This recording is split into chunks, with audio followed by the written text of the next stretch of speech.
नमस्कार मित्र सोने आज नायराणी बातम्या. नवी मुंबईना विमानतळवरतून आज पहिला विमान उड्डाण. दिवसभरमा 30 विमानसले ये जा करता येई. विद्यार्थ्यांना दर्जेदार शिक्षणासाठी 525 आयडॉल शिक्षकसनी निवड. राज्यना 35 जिल्हासमाईन प्रत्येकी 15 शिक्षकसनी निवड. पंतप्रधान आज राष्ट्र प्रेरणा स्थळनं उद्घाटन करणार. पवन ऊर्जा उत्पादनमा भारत पुन्हा तिसरा स्थानी. नवीन वर्षना स्वागतसाठी शिर्डीमा जय्यत तयारी. 31 डिसेंबरले रात्रभर सांस्कृतिक महोत्सवनं आयोजन. मनसे उबाटा शिवसेना युतीनी घोषणा. पोलीस दलले भेटणार 389 नवीन तरुण PSI.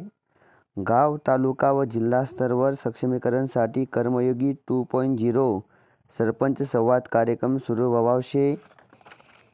नगराध्यक्ष होणार पॉवरफुल. विधान परिषदना निवडणूकमा मतदान कराना अधिकार भेटी. आरोग्य सेविका नियमित होतीन. राज्य मंत्रिमंडळना बैठकमा निर्णय. श्री विठ्ठल रुक्मिणी माताना पूजासाठी 26 डिसेंबरपासून ऑनलाईन नोंदणीनी सुरुवात व्हावशे. रेल्वे स्टेशनवर आते मोफत वायफायनी सेवा सुरू व्हावशे. मित्रसोनी तुम्ही ऐकी राहणार तैराणी बातम्या दगा पाटील या यूट्यूब चॅनलले.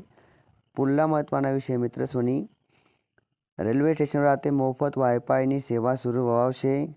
आजपासून H1B व्हिसाना नियममा बदलाव व्हावशे. तस अमेरिकानी परदेशी ड्रोन मॉडेल्स वितरणवर बंदी आणेल शे.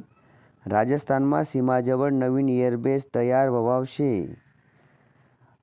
कसाबशी लढणारा सदानंद दाते या नवीन पोलीस महासंचालक व्हावशे. तस जानेवारी 2016 ते ऑगस्ट 2024 दरम्यान निवृत्त व्हयेल कर्मचारीसले ग्रॅज्युटीना फरक भेटी. ICC महिला T20 क्रमवारीमा दीप्ती शर्मा प्रथमच बन्नी नंबर 1.